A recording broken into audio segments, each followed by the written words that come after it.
One summer I was working in New London, and I had the chance to go over and visit the house that Eugene O'Neill grew up in. This was the house he lived in during the summer of 1912, and what happened to him became the basis for the events of two great plays. One is All Wilderness, a happy, breezy comedy. The other is Long Day's Journey into Night, a very painful tragedy. My realization was that these two plays, which create absolutely different viewpoints of his youth, are set in the same summer, at the same time, in the same room. So I began to be intrigued by what it would be like to see both these plays together. Was one a lie? Were both lies? And what would it be like to see the same actors doing the corresponding roles in both plays? Would the actors find connections between the characters, or would they avoid connections between them? Do the contradictory realities help them, or do they just get overwhelmed by them? We're going to do it. It's going to be a voyage of discovery, and I think we're going to find some things out.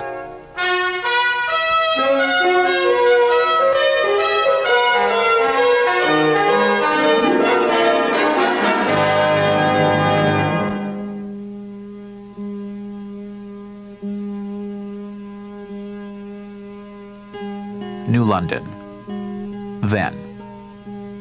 A summer retreat for the rich. And the very rich. Like Standard Oil millionaire Edward S. Harkness. A water town. A happy town.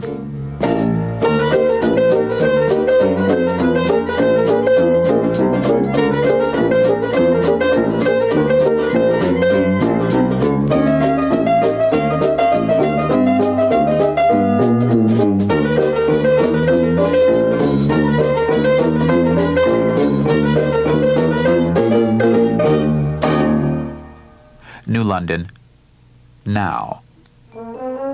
Actors from the Milwaukee Repertory Theater are meeting each other for the first time at the O'Neill summer home. Soon, audiences will have the opportunity to view two plays by America's only Nobel Prize-winning playwright. These actors will play corresponding roles in two plays. In Our Wilderness, Nat Miller, newspaper editor, father. In Long Day's Journey, James Tyrone, famous actor and absentee father. Essie Miller, mother of 8. Mary Tyrone, mother and morphine addict. Uncle Sid, family clown and funny drunk. Jamie Tyrone, occasional actor, mean drunk, at home in bars and brothels. Richard Miller, age 17. Reader, rebel, in love. Edmund Tyrone, age 23. Poet. Educated by books, his brother, and a stint at sea.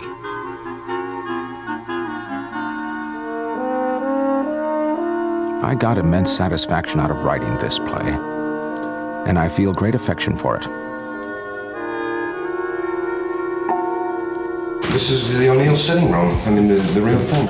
And it's fascinating to think that in the production of the play, that's the audience. Yeah. Out there, looking right smack into where we're sitting. But this room must have been very nice. I would think so. In the morning. Yeah. When and even you must have got some sun through there. It's probably the lightest room in the afternoon and evening. I the think lightest so room in too. the So house. they would probably be the lightest. This wasn't the original house. It was a store with a residence second story.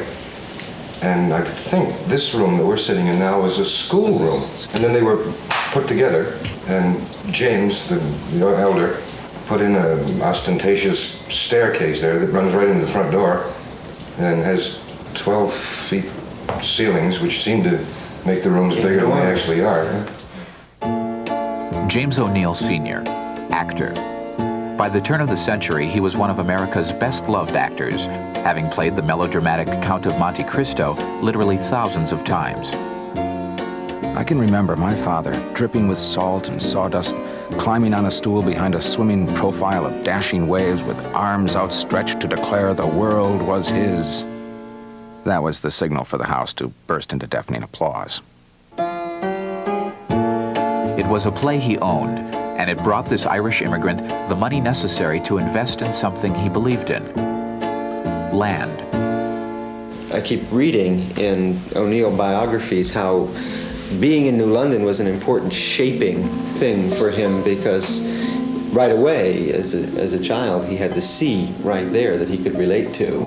I can't remember for sure just when I met Eugene for the first time, but it was prior to 1910. I can remember seeing him emerge from the public library across the street with books under his arm, about all he could hold, to walk down the street and get on a trolley car, which would take him down as far as the O'Neill house.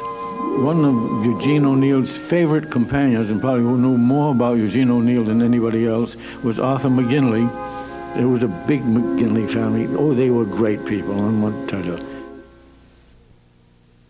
Red was bigger and older than me, but finally I drew ahead. I was swimming along easy with lots of reserve, not a bit tired.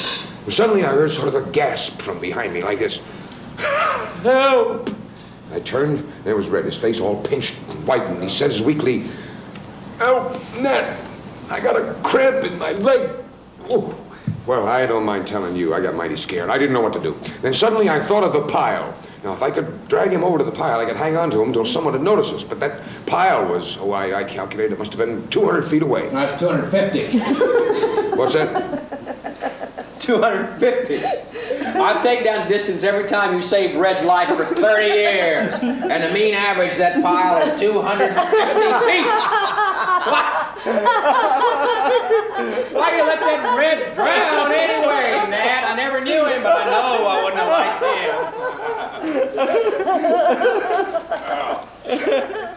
him. Like the backyard where the boys, could have grown up in the summers. I think it's, for an actor, I stand and look at it and I say, well, now did they climb those trees?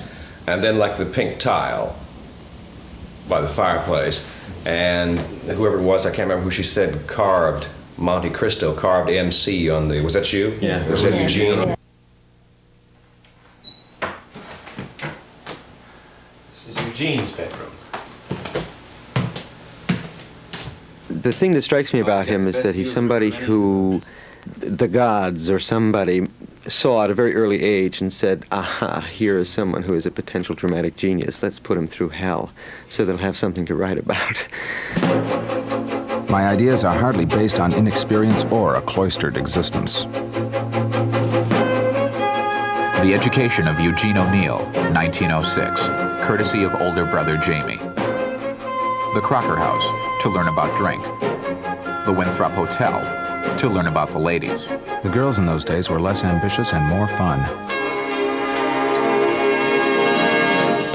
In 1906, Eugene entered Princeton University. Why can't education respond logically to our needs? So O'Neill chose self-education via the bookstores, bars, and vice centers of New York. Those babes gave me some of the best laughs I ever had.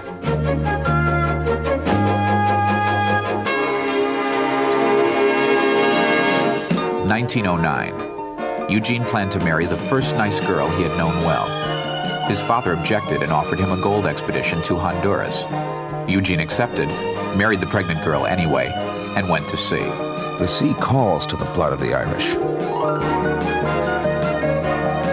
It's strange, but the time I spent at sea on a sailing ship was the only time I felt I had roots in any place.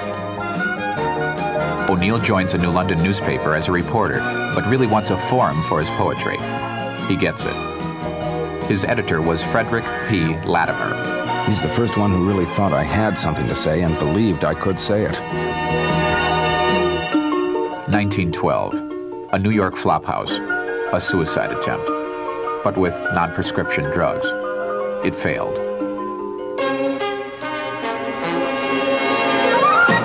O'Neill needs money and wires his father on tour. To eat or not to eat, that is the question. O'Neill is told to earn his keep and is given a bit part in his father's play. The least said about those days, the better.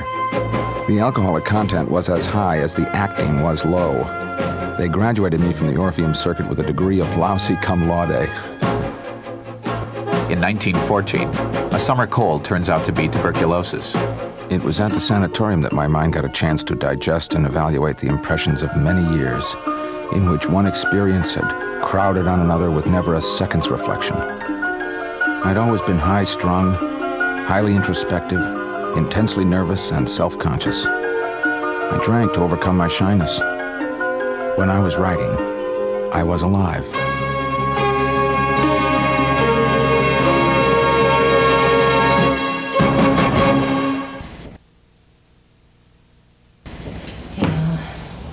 But you know, what's the point in building a porch around three sides of the house when looking that way you can see water, fine, but when you're looking these two directions, you've either got your neighbors or bushes.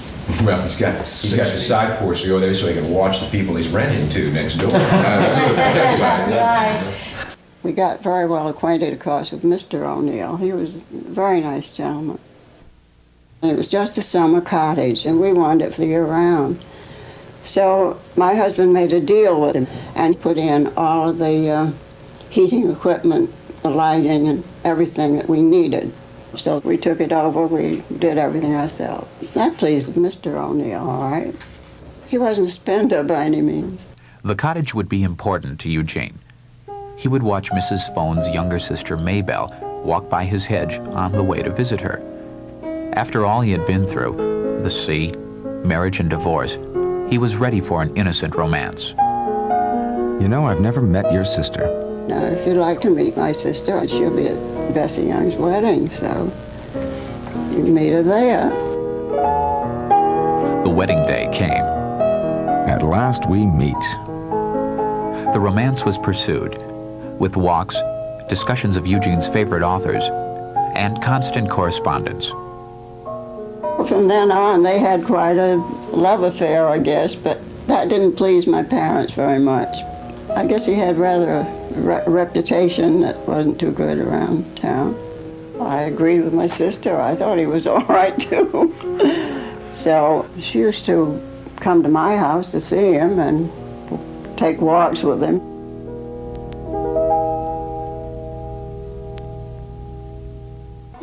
No, it's about Ibsen, the greatest playwright since Shakespeare. Yes, there were a book of plays by that there Ibsen and poetry by Swan or other. Poems and ballads by Swinburne, my greatest poet since Shelley. He tells the truth about real love. Love. Well, all I can say from reading here and there that if he wasn't flung into jail along with that Wilde, he ought to be. Some parts of it I couldn't read. They were so indecent. All about... Well, I can't tell you before Lily and Mildred. You can gossip any day. This is the 4th. Now, I've got a better suggestion than that. What do you say to an automobile ride? I'll get out the Buick and we can drive around town and out to the lighthouse and back.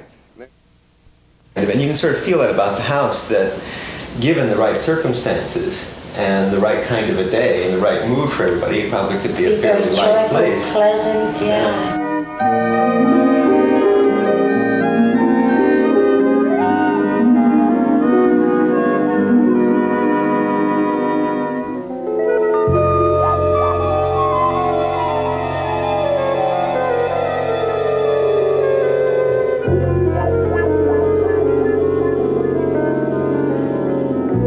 Imagining our wilderness in this house, that immediately Long Day's Journey comes to mind. Because of the rain outside, though. I mean, the rain is cold, but the cold makes you feel also, you know...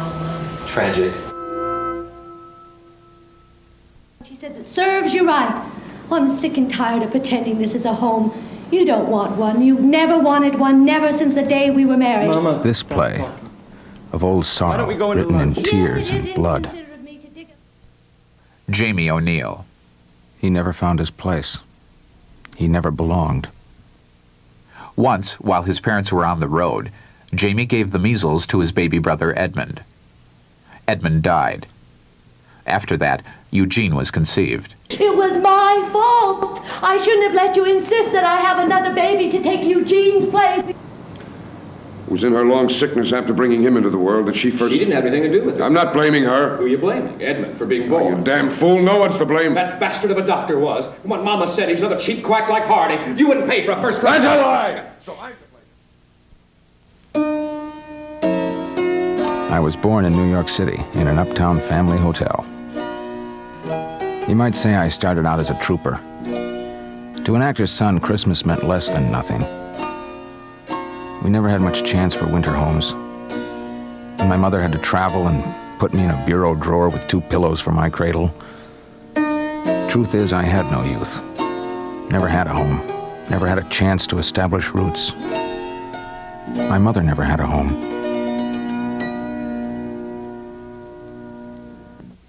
Mama, don't start imagining things. It makes it so much harder living in an atmosphere of constant suspicion.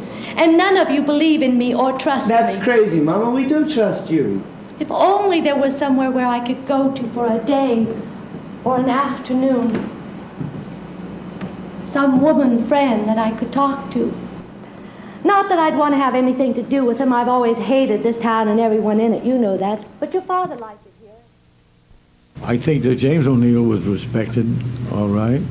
But in those days, I don't think O'Neills or anybody else that came from Shannon Bridge or any part of Ireland were being received by the people who thought they were the town's elite in those days. But I went over there one day to call on her. Of course, it was her place to call on me first, but she didn't. I knew she was not really right mentally at that time. So nobody came to the door, so I never did talk to her. Why would anyone want to spend so much time in such a small, unpleasant, confining room? This room must give her some comfort. It's also where she takes the morphine.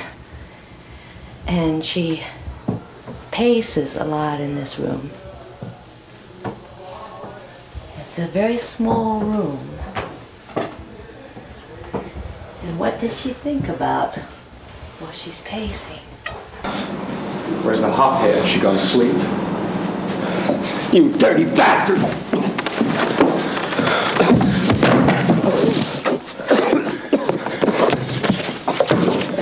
Kid, all right. I know what made me angry. That's booze talking. Hey, you know me, kid. I know you never say anything like that unless you... But God, Jamie, no matter how drunk you are, that's no excuse. I'm sorry I hit you. No, I'm glad you did. My rotten tongue like to cut it out. I suppose it's because I feel so damn sunk. Because this time Mama had me fooled. I really believe she had it licked. Yeah, I know. She thinks I always believe the worst. This time I believe the best. And I suppose I can't forgive her, and yet it meant so much. Because I'd begun to hope if she'd beaten the game, I could too. Oh, God, don't I know what you're feeling? Stop. I know about Mama so much. So it's not a two-parent home situation. It's a one-parent. The mother's there, and then the father's not. And then for the father to come home and,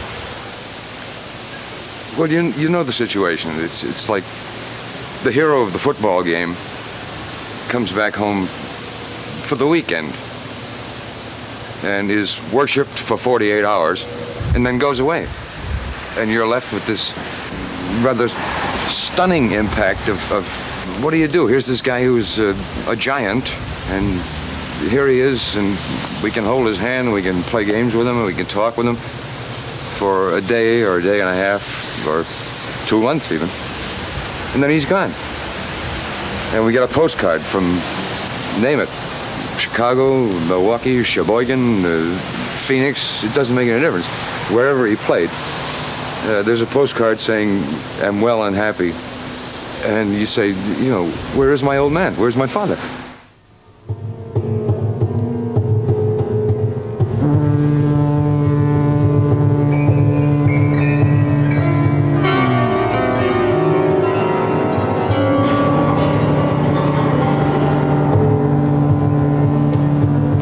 She was trying to drown herself in the river. And it was as a result of that experience that James and Jamie told Eugene that his mother was an addict. The steps out here sort of make me think of it, that right after that happened, the next Sunday, it was time for the family to go to church. And Eugene got to the head of the stairs on the porch and said, "I'm not going."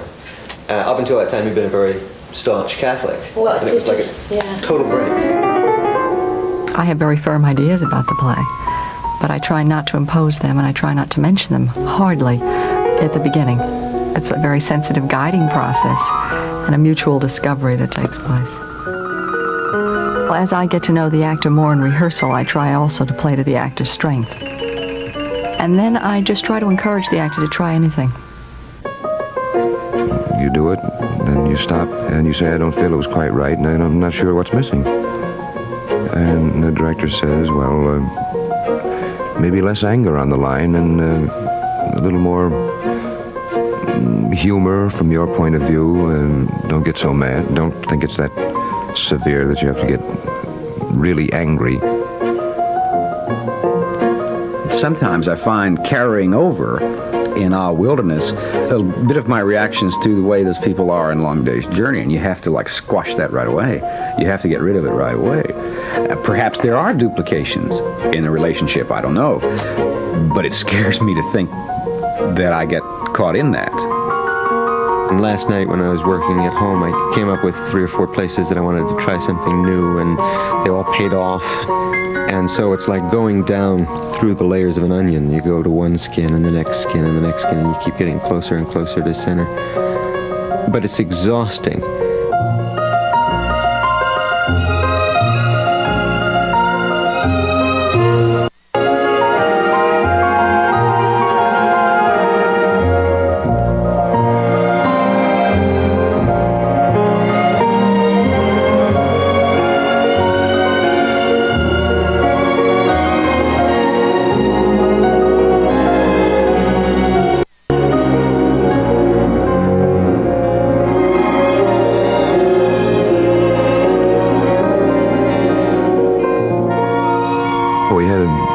Run through this afternoon where, to our total surprise, we played the show 7 minutes faster than we'd done yesterday, without even knowing it, which means that it's cooking and it's in gear. And when you add the costumes and the props and the furniture and being in that specific environment, I think we're going to be ready to open.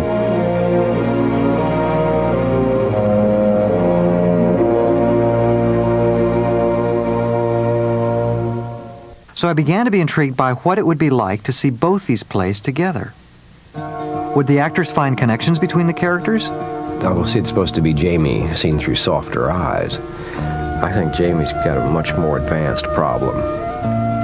And I think Uncle Sid gets a little gaga, you know, he gets a little funny, but he doesn't get vicious, or like Jamie really starts breaking things out and people. And I think it also is marks a big difference in the amount of alcohol consumed by the two people, which O'Neill was very interested in. Or would they avoid connections between them? I tried to just blank out everything, except who is James Tyrone, for example, in Long Days, or who is Nat Miller. You can't divorce James Tyrone from James O'Neill. They're so close. Our Wilderness. I think he's a real man. I don't think he's James O'Neill. I don't think he's Eugene O'Neill's father. Do the contradictory realities help them, or do they just get overwhelmed by them? With Edmund, it's more complicated because he's told a lot of the truth about what he was feeling, about what people were feeling about him. In Richard, he's very healthy. So healthy that I heard an audience member saying, where are you going to find a kid like that? I'm discovering more and more as I play Our Wilderness what a serious play that is, and how seriously you have to approach that character. But when you get done with the Long Day's Journey, you've been through the ringer. There are risks when you do great plays. That's always true. There are great, great risks. You do get completely involved with the subjective life of the human being. You're looking at life through Mary Tyrone's eyes or Essie Miller's eyes, and you're looking, though, at guilt all the time and feelings of withdrawal and shyness and and you can't help it. So I'm a little bit schizophrenic. So I began to be intrigued by what it would be like to see both these plays together. Was one a lie? Were both true? Were both lies?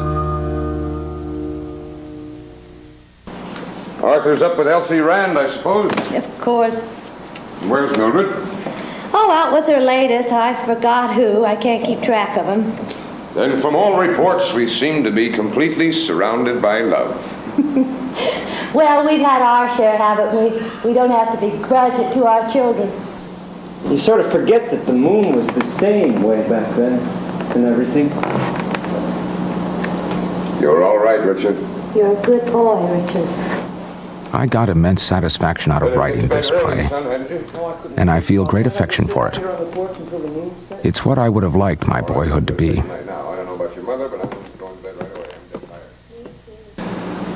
That goddamn play I bought for a song and made such a great success in, a great money success.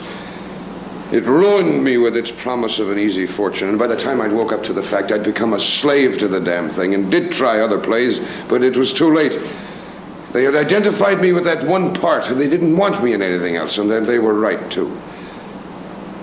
Before I bought the damn thing, I was considered one of the 3 or 4 young actors with the greatest artistic promise in America. I've been a rotten bad influence. The worst of it is I did it on purpose. Oh, shut up. Now, Nix, kid, you listen to me. I did it on purpose to make a bum out of you. Am I setting you wise so you learn from my mistakes? I believe that myself at times. But it's fake. Yeah, made my mistakes look good. Made getting drunk romantic. Made whores fascinating vampires instead of the poor, stupid, diseased slobs they really are. And I made fun of work as a sucker's game because I never wanted you to be a success and make me look even worse by comparison. Oh no, hey. Always wanted you to fail. Always jealous of you. Mama's baby. Papa's pet. And it was your being born that started Mama on the dope. But I know that's not your fault, but all the same, goddamn you, I can't help hating your guts. But don't get the wrong idea, kid. I love you more than I hate you. When I was on that square-head square rigger bound for Buenos Aires, full moon in the trades, the old hooker driving 14 knots, and I lay on the bowsprit facing astern, water foaming into spume under me, the mast with every sail white in the moonlight, towering high above me. I became drunk with the beauty and the singing rhythm of it, and for a moment I lost myself, actually lost myself. I set free. I dissolved into the sea, became white sails and flying spray, became beauty and rhythm, became moonlight and the ship and the high dim-starred sky. I belonged. You're lying to yourself again. You wanted to be rid of them. Their contempt and disgust aren't pleasant company. You're glad they're gone. But then, Mother of God, why do I feel so lonely? This play, of old sorrow, written in tears and blood, with deep pity, understanding, and forgiveness for all the 4 haunted Tyrones. I think O'Neill was haunted by this house, and I think specifically he was haunted by the events that happened to him during the summer of 1912. And I think that throughout his life he taxed his memory and his imagination in trying to discover the truth for himself about that summer. I shall never be influenced by any consideration but one.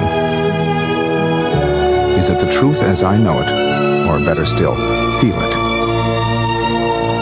If so, shoot, and let the splinters fly where they may.